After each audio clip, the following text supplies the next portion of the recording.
Huwag kang magbibiro ng ganyan. Hindi ako nagbibiro, seryoso ako. Hindi pa kita yayain magtaan kung hindi ako sigurado na ikaw magiging asawa ko. Para gusto kitang makasama habang buhay.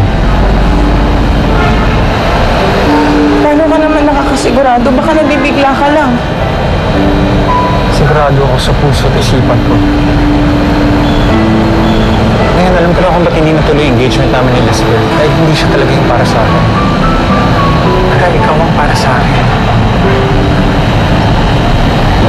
Sagutin mo yung tanong ko. Gusto mo ba ako makasama habang buhay?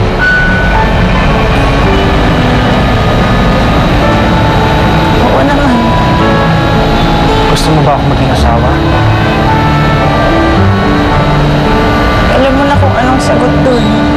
Pero gusto ko marinig. Natanggap mo ba ako bilang asawa?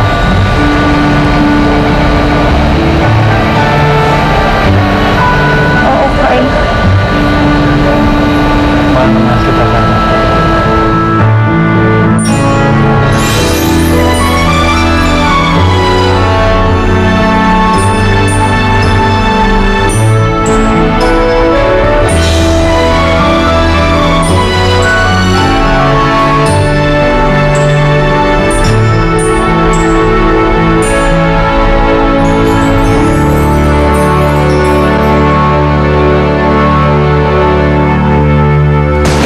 Elizabeth, Car just eloped with Cara.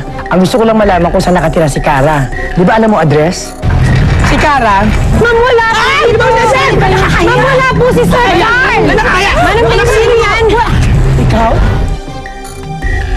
Ma, anong ginagawa mo dito? Binabawi lang naman kita, anak, sa mga taong sumira sa pamilya natin. Ma, ano ba pinagsasasabi mo? Siya lang naman ang anak ni Renato na naging nobyo ng ate Vicky mo. Na ang nanay niya si Angela na naging dahilan ng pagkamatay ng ate Vicky mo.